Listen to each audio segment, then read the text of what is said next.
Hello, and welcome back to Book Drops. I am Don Boozer, the manager of the Literature Department and the coordinator of the Ohio Center for the Book here at Cleveland Public Library, and I'm joined today by... Annisha Jefferies, Youth Services Manager at the Cleveland Public Library. And we are here today to talk about some book awards. Now, you might be familiar with some adult book awards, but we are here today to talk about the books that have been chosen as the best books by the American Library Association, and they were just announced at the end of January, and we are here to talk to Annisha about all of the Youth Media Awards, I believe was the term that you used, is the actual technical term. So, Correct. I think that we have an expert on our hands here because Annisha has actually served on one of those committees that we're going to hear about. And so I think the name that people often think of are the Caldecotts and the Newberries are sort of the big ones. So if you want to sort of give us sort of some background and some information on the awards in general, and then we'll talk about the actual titles that were chosen. We would have shown you the book covers here today, but of course they're all checked out because they're the award winners. So take it away, Annisha. Okay, thanks, Don. So the Newbery and the Caldecott are the two most important book awards in children's literature. So the Newbery Award is the book award for the best book for children, and the Caldecott is the best illustrated picture book for children. Newbery was established in 1922, and the Caldecott was established in 1938, so that's a long time. So they've been around for a while. Yes, Newbery celebrated 100 years in 2022. So that's a long time. That's a lot of books. And one of the great things is that those aren't the only two awards. So we have the Coretta Scott King Book Award, which goes to the best book for African Americans. We actually have the Michael Prince. And what are the age ranges for the Coretta Scott King generally? Generally, the age range would be, I would say it's picture books. So that's, picture book and through teens. Cool. So yes, whatever that age group is and all this. Everybody can enjoy a good picture book. Everybody can enjoy a good picture book. But what makes it great is that these books are establish a lot of, they promote a lot of the books that may have been overlooked. And so there's a committee for all these book awards. There's a wonderful committee that selects these books every year. And you were on the Caldecott committee, as I remember? Yes, I was on the 2018 Caldecott committee. And we selected the winner, We Are Water Protectors, and illustrated by Carol Lindstrom. So that was one of our books that we selected. And I'm always curious to ask for things like that. Now, how much discussions go on? Like if you're trying to choose the best book, there's such a huge universe of possibilities out there of books that get published. How do things get narrowed down, and what are the discussions like within the committee? I mean, did anybody come to blows or anything? Or I have to say that's top secret information. Fair enough. When I tell you I have to take all of that information to my grave, I do, because it's top secret. I cannot give that type of information. That's awesome. I will say that sometimes we can have heated discussions, passionate discussions around the books, because everyone, has a favorite author, favorite illustrator, or a new debuting, author or illustrator, and they really have that need to let everyone see it and know that book. And I really can't tell you that. You might be able to share.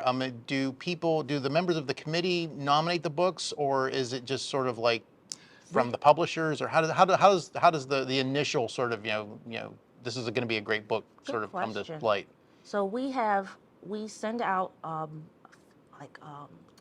email blast or form that educators, librarians, publishers can send out. Now, publishers send the books to the committee members in hopes of, having us discuss those particular books. So I can tell you that for 2018, I was surrounded by hundreds and hundreds of books.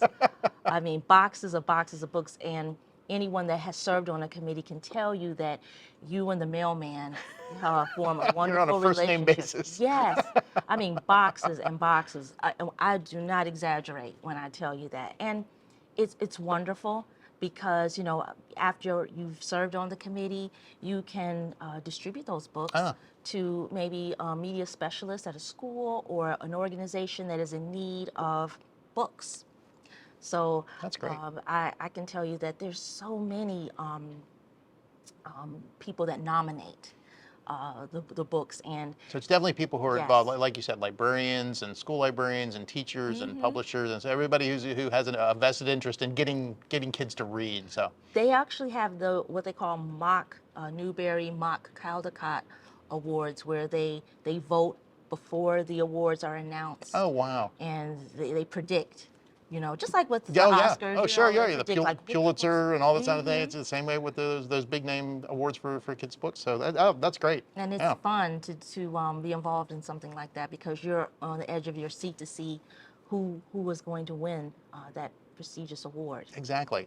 And they are prestigious awards. I mean, you got the little seals and everything like that, especially with the Newberys and Caldecotts and CHRISTINA Kings. They have those lovely little seals that the books get to put on them, and so. Yes, and it's just like we're connected to like Oprah's book club.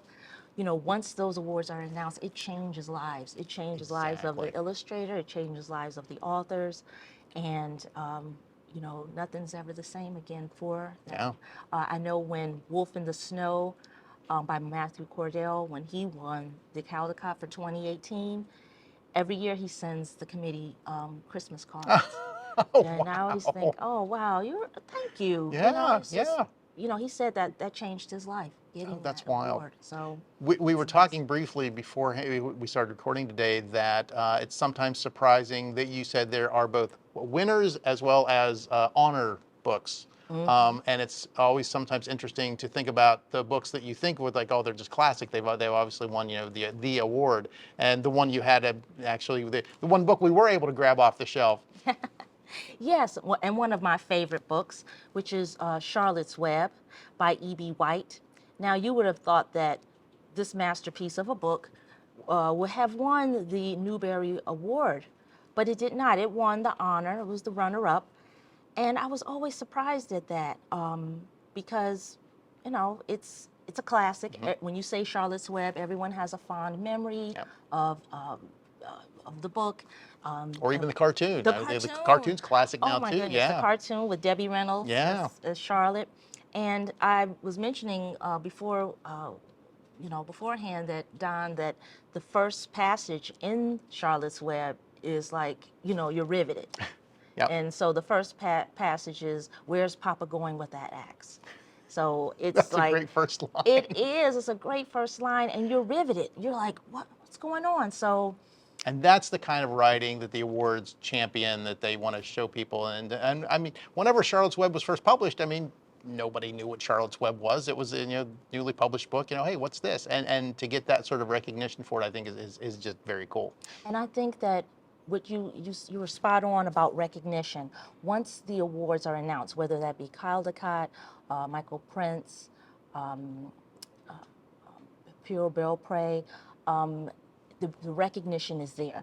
It gets that recognition, and it's held to a high esteem. So you'll have parents that just say, I want the award-winning books, whatever they are. They'll ask for that. And I remember when there's a book by Catherine Applegate called The One and Only Ivan that won the Newbery Award. It was about a gorilla in circus that was abandoned. There's a lot of emotion. There's a lot of, the writing is stellar. And, you know, that's where committee members come in, where they have to discuss, debate, and talk about the criteria. That's one thing. Criteria is important for Newbery and Caldecott, any of these awards that are part of American Library Association. So.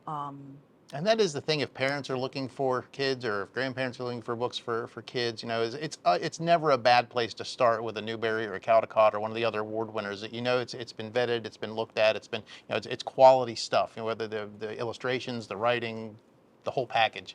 Yeah, the whole package. I mean, there have been books that have won Newbery and Caldecott books, believe it or not. I think last year, Watercress by Jason Chin and Andrea Wang, that actually won the Newbery and Caldecott. So, you know, it has happened where picture books have won Newbery Yeah. Awards, and that has, it was like, at first when I saw the announcement of that, one of the books that won, I thought it was a mistake. I thought it was an error. I was like, wait a second. I think it was Last Stop Market Street. That's like the people who win the Emmy, Grammy, Oscar, and Tony, you know, sort of thing. It's like Yeah, yes. You know, I was like, okay. But it's always, I've seen, since I've been in the library profession, I've seen so many changes. I've seen growth. I've seen a lot of inclusion, which is great. Yeah.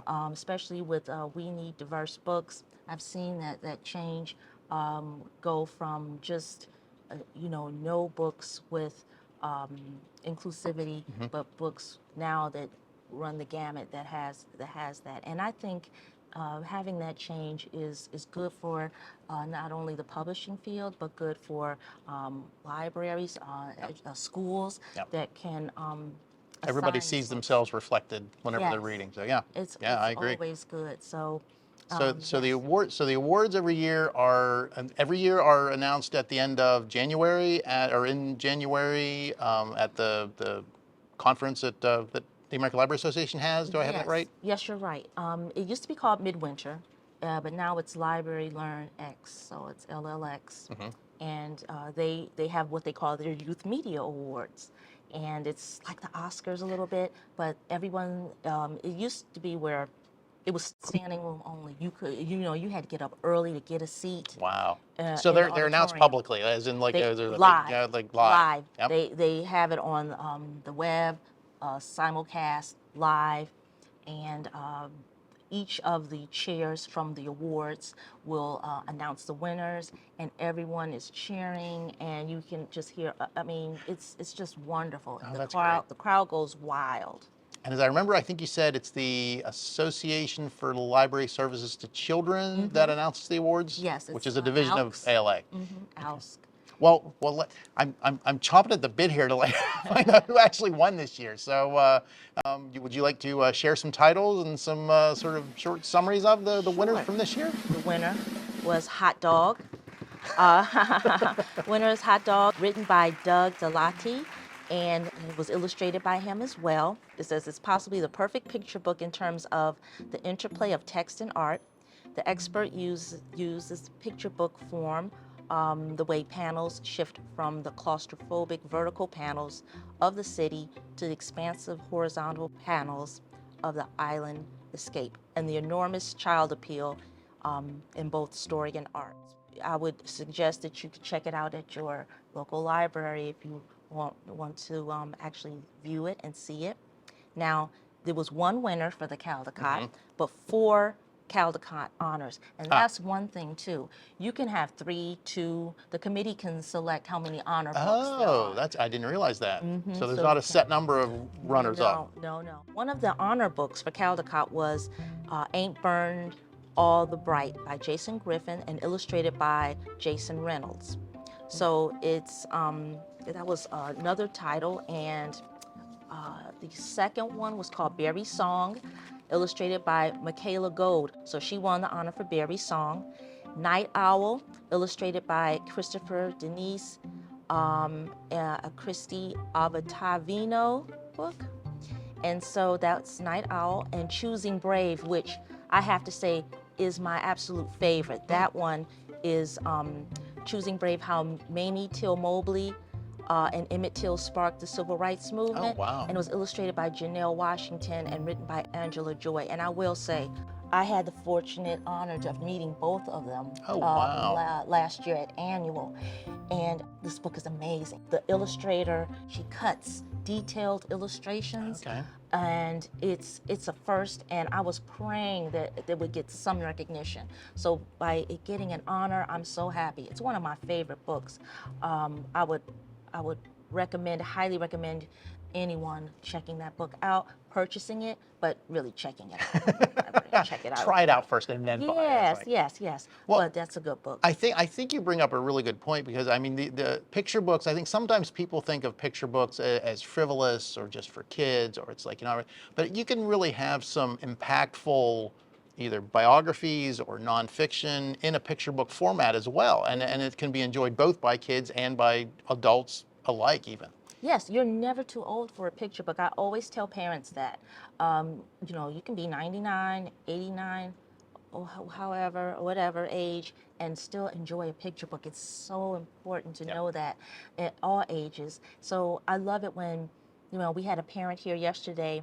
There was she was getting books for her daughter, and she wanted books on with bears and like teddy bears. So I recommended Corduroy, Moon Bear, books that have not won any Caldecott honors, but have a place in the hearts of Exactly. parents that grew up with those books. Right. And so we have those as well. But Moon Bear by Frank Ash is one of my favorites. So That's great. that's a pick.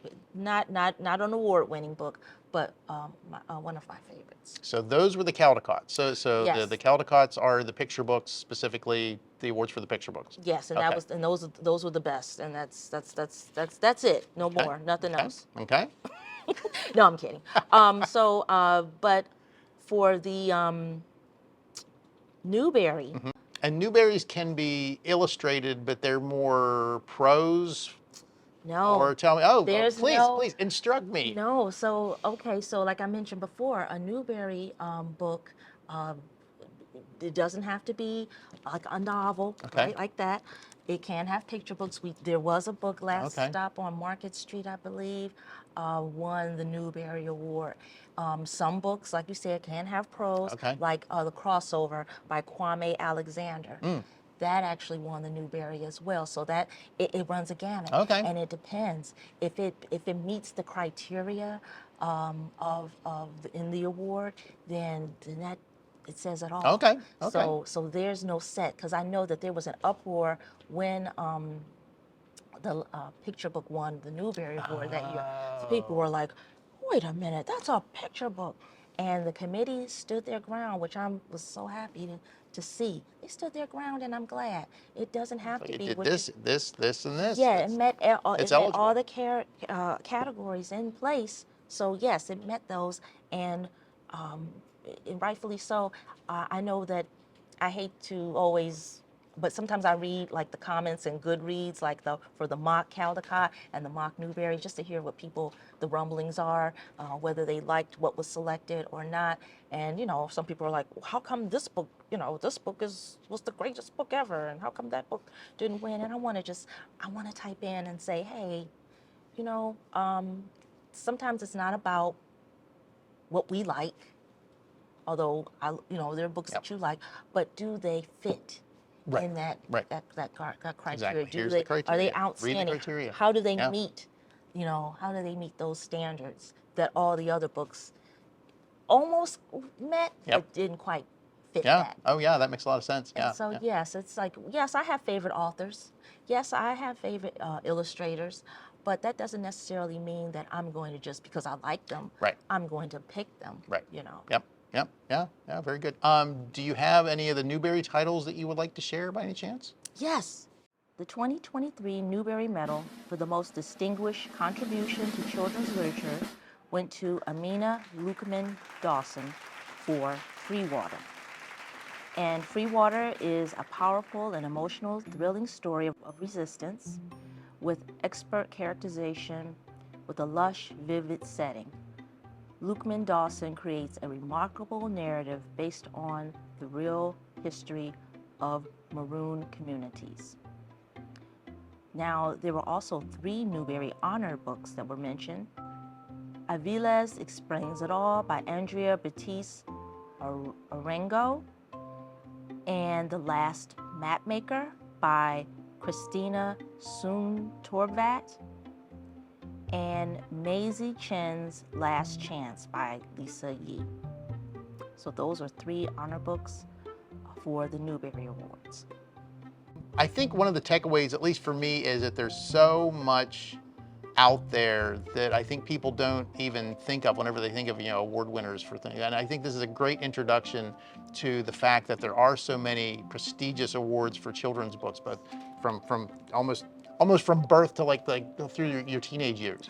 Yeah, exactly. I mean, it runs the gamut. I mean, I wish they had, well, I was going to say an award for board books, but some of those board books are picture books that they just translate into the board Exactly, books. exactly. But yes, it does run the gamut. So when you're starting to read or learning to read, it's always going to be a book that's going to change your life. And it may not be an award-winning book, because I like 3 Billy Goats Gruff. I love that. I love There that you picture go, book. exactly. Not The an best, award-winning. the best book is the one that you enjoy reading. Yes. So there you go. And so I would invite parents, educators, librarians to go to your local library, primarily Cleveland Public Library, and Just saying, check. just saying. Yeah, just saying. We have a wealth of titles, classic books here for all ages. There you go. Well, thank you very much, Annisha. This has been an eye-opener for me. I greatly enjoyed talking to you today. So join us next time for another episode of Book Drops, and we'll see you then. Bye-bye.